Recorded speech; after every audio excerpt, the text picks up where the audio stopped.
నమస్తే, welcome to whistle. నేను మీ స్వాతి.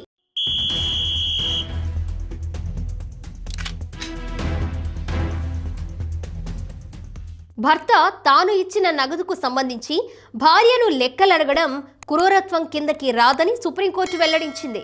అమెరికాలో సాఫ్ట్వేర్ జాబ్ చేస్తున్న భర్త ఆయన కుటుంబ సభ్యులపై హైదరాబాద్లో ఉంటున్న ఓ మహిళ 2022 సంవత్సరంలో సరూర్ నగర్ ఉమెన్ పోలీస్ స్టేషన్లో నమోదు చేసిన ఎఫ్ఐఆర్ను కొట్టేస్తూ ఇచ్చిన తీర్పులో justice BV Nagarathna, justice R మహదేవన్లతో కూడిన ధర్మాసనం ఈ మేరకు అభిప్రాయం వ్యక్తం చేసింది.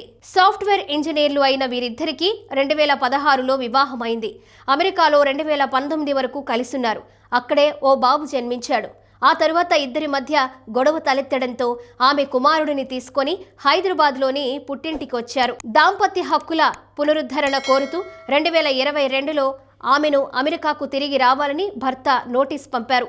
ఆ వెంటనే భార్య అతనితో పాటు అతని కుటుంబ సభ్యులపై గృహ హింస, వరకట్న వేధింపుల నిరోధక చట్టం కింద సరూర్ నగర్ స్టేషన్లో కంప్లైంట్ చేశారు. తాను భారత్కు తిరిగి వచ్చిన తరువాత భర్త తనకు తన బిడ్డకు ఆర్థికంగా సాయం చేయడం లేదని, కుటుంబ అవసరాల కోసం ఎప్పుడు డబ్బడిగినా ప్రతి పైసాకు లెక్కడుగుతున్నారని, భారత్లో ఉన్న తన తల్లిదండ్రులకు మాత్రం లక్షలు పంపుతున్నారు అని అందులో పేర్కొన్నారు. దీని తరువాత పోలీసులు అతనికి వ్యతిరేకంగా లుకౌట్ నోటీసులు జారీతో పాటు అతని కుటుంబ సభ్యులకు వ్యతిరేకంగా ఛార్జ్ షీట్ దాఖలు చేశారు. భర్త రాష్ట్ర హైకోర్టును ఆశ్రయించగా అక్కడా చుక్కెదురైంది. దాంతో అతను సుప్రీంకోర్టును ఆశ్రయించాడు.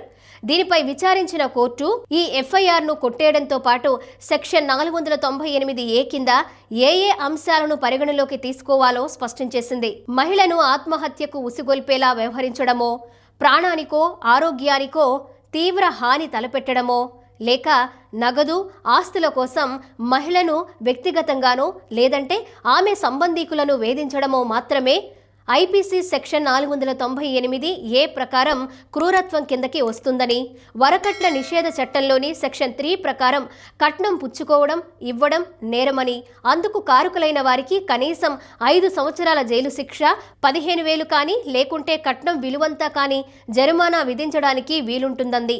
పరోక్షంగా ప్రత్యక్షంగా కట్నం డిమాండ్ చేసిన వారికి 6 నెలల నుంచి 2 సంవత్సరాల వరకు జైలు జీవితం, అలాగే 10,000 వరకు జరిమానా విధించడానికి అదే చట్టంలోని సెక్షన్ 4 వీలు కల్పిస్తోంది.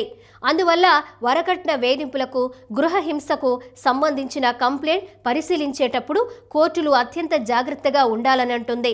ఈ కేసులో భర్తపై మహిళ వేసిన ఆరోపణలు రోజువారీ సంసారంలో జరిగే కీచులాట్లుగానే కనిపిస్తున్నాయని, వాటిని ఎట్టి పరిస్థితుల్లోనూ క్రూరత్వం కింద పరిగణించడానికి వీల్లేదు అని తెలిపింది. ఇక అమెరికాలో ఉంటున్న భర్త తన కుటుంబ సభ్యులకు నగదు పంపడాన్ని అపార్థం చేసుకోవడానికి వీలు లేదు అంటోంది.